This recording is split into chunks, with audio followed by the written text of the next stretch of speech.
Hello everyone, this is Nitesh and you are watching English Leader by Nitesh. So guys, today we will discuss a topic which is introduction. How to introduce yourself like a native English speaker. So let's watch the video. तो दोस्तों इस video में हम सीखेंगे कि अपने आप को इंट्रोड्यूस कैसे करें, यानी कि अपने बारे में कैसे बताएं। जो अंग्रेज़ जिस तरह से बोलते हैं, जिस तरह से अपने आप को इंट्रोड्यूस करते हैं, बताते हैं अपने बारे में, तो उस प्रकार हम अपने आप को कैसे इंट्रोड्यूस कर सकते हैं। तो इसके लिए कुछ पॉइंट्स मैंने नोट कर रखा है, तो आइए देखते हैं। तो जैसे कि हमें एक जो होता है न्यूट्रल एक्सेंट का प्रयोग करना होता है। न्यूट्रल एक्सेंट का मतलब ऐसा एक्सेंट या ऐसी बोलने का एक तरीका जो सारी दुनिया को समझ आ जाए। यानी हम अगर इंडियन एक्सेंट में बोलेंगे तो हो सकता है कि विदेशी लोगों को समझ में उतना ना आए, लेकिन हम अगर न्यूट्रल एक्सेंट में अगर बोलें तो सबको समझ में आएगा। यानी ऑल ओवर द वर्ल्ड जितने भी लिसनर्स होंगे, सुनने वाले होंगे, उनको समझ आ जाएगी। तो हमें न्यूट्रल एक्सेंट का प्रयोग करना चाहिए। अगर हम इंडिया में किसी से बात करते हैं तो इंडियन एक्सेंट में बोल सकते हैं, लेकिन जब आप ऑल अक्रॉस द वर्ल्ड अगर बात करते हैं तो न्यूट्रल एक्सेंट का प्रयोग करना चाहिए।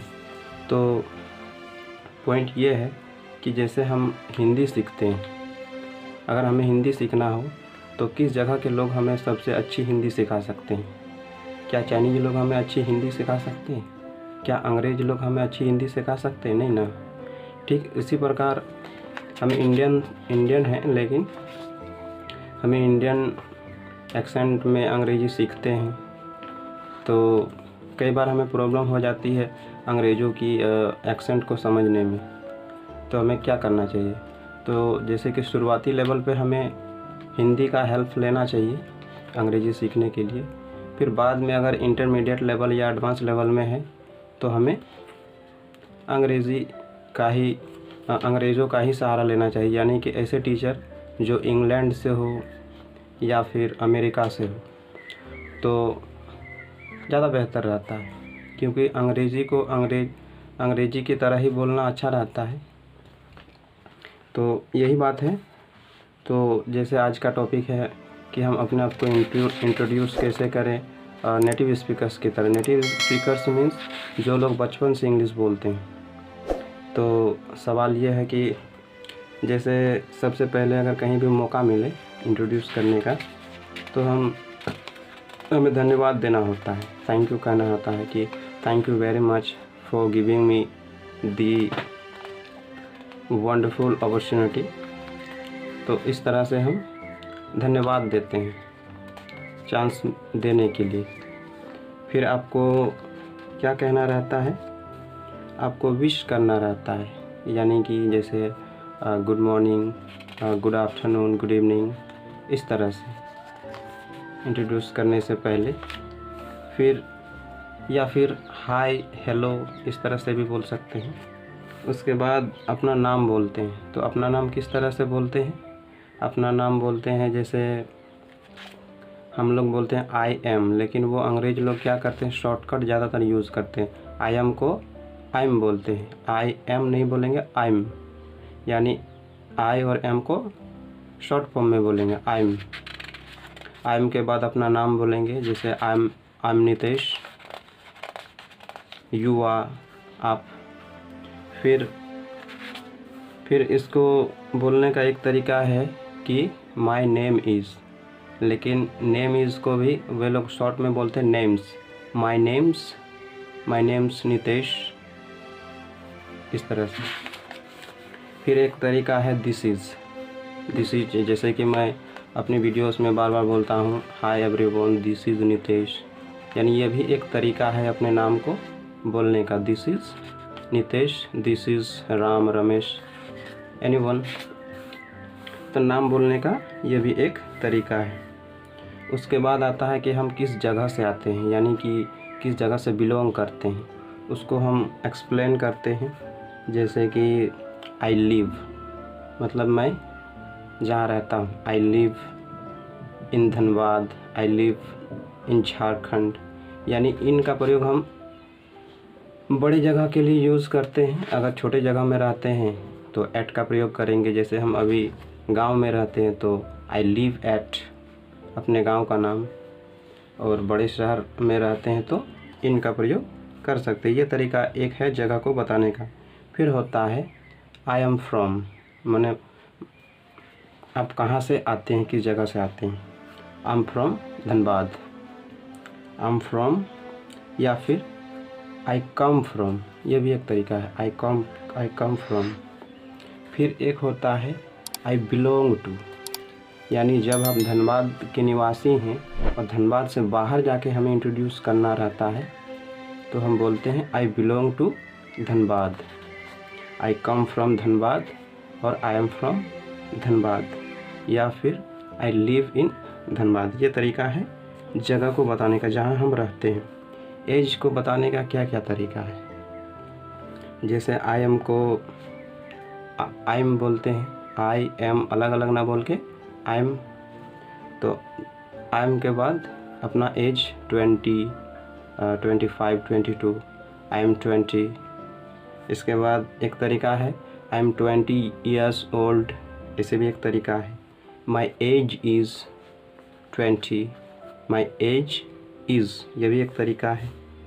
और एक ऐसा भी होता है एज बताते समय, जैसे कि मैं 20 साल का हो चुका हूँ लेकिन एंड पोजीशन पे हूँ, यानी 21 का होने वाला हूँ, तो उस सिचुएशन में हम बोलते हैं आई एम गेटिंग ऑन, मतलब मेरा उम्र 21 साल होने को है। I am getting on, I am को आई एम गेटिंग ऑन 21, तो इस तरह से भी बोलते हैं।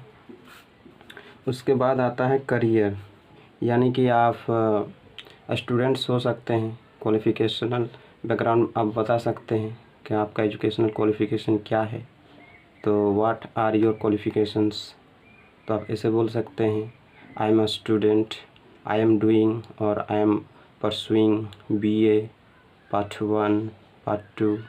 इस तरह से अगर आप कर रहे हैं तो, अगर आप रिसेंटली कंप्लीट किए हैं तो I have done graduation, I have done intermediate. तो इस तरह से एजुकेशनल क्वालिफिकेशन। अगर आप एक प्रोफेशनल्स वर्किंग प्रोफेशनल्स है तो इस तरह से बोल सकते हैं I am a doctor, I am teacher, I am a teacher, I am an engineer. Working professionals अगर हैं तो इस तरह से भी बोल सकते हैं I work as a doctor, I work as a doctor, I work as an engineer, I work as a teacher. इस तरह से भी आप अपने करियर को डिफाइन कर सकते हैं। अब बारी आती है हॉबी की, तो हॉबी को आप किस प्रकार से बता सकते हैं। हॉबी मीन्स जो हम रोज़ करते हैं, जो हमें शौक़ होता है, तो उसको बताने का तरीका ये है if I talk about my hobbies, यदि मैं अपने हॉबीज़ की बात करूँ तो। फिर एक तरीका है as far as my hobbies are concerned, as far as my hobbies are concerned. एक और तरीका है some of my hobbies are, मतलब मेरे जितने भी हॉबीज़ हैं उसमें से कुछ। तो यहाँ पे ऐसे बोलते हैं, ये तो बताने का तरीका है। फिर अगर कोई वर्ब आए तो उसमें ING के साथ लगाते हैं, जैसे कि as far as my hobbies are concern I play cricket और प्लेइंग क्रिकेट, रीडिंग बुक्स। यानी जब भी वर्ब आए तो उसमें ING जेरंड फॉर्म में बताते हैं हॉबीज़ के लिए, और नाउन आए तो नाउन फॉर्म में ही रहेंगे। और नेक्स्ट है स्ट्रेंथ, यानी कि आपका जो स्ट्रेंथ है वो क्या है, ताकत क्या है।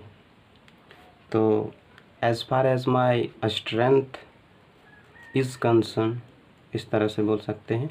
फिर बोल सकते हैं कि आई रीड अ लॉट, जो भी स्ट्रेंथ है कि मैं बहुत ज़्यादा पढ़ता हूँ। I am dedicated person, I am focused, I am disciplined person. इस तरह से आप स्ट्रेंथ को बता सकते हो। और वीकनेसेस जब भी आपको बताना रहे तो वीकनेस में आप ऐसे बताओ जैसे कि आप अपने ताकत को ही बता रहे हो, लेकिन वो कंपनी के लिए फ़ायदा हो। फिर लास्ट में आप इस तरह से समाप्त कर सकते हैं, जैसा कि दैट्स ऑल अबाउट मी, यानी मेरे बारे में इतना ही है, thank you, that's all about me, thank you. तो इस तरह से आप एंड कर सकते हैं। तो इस वीडियो में फ़िलहाल इतना ही, तो मिलते हैं फिर अगली वीडियो में। तब तक के लिए बहुत बहुत धन्यवाद। अपना ख्याल रखें।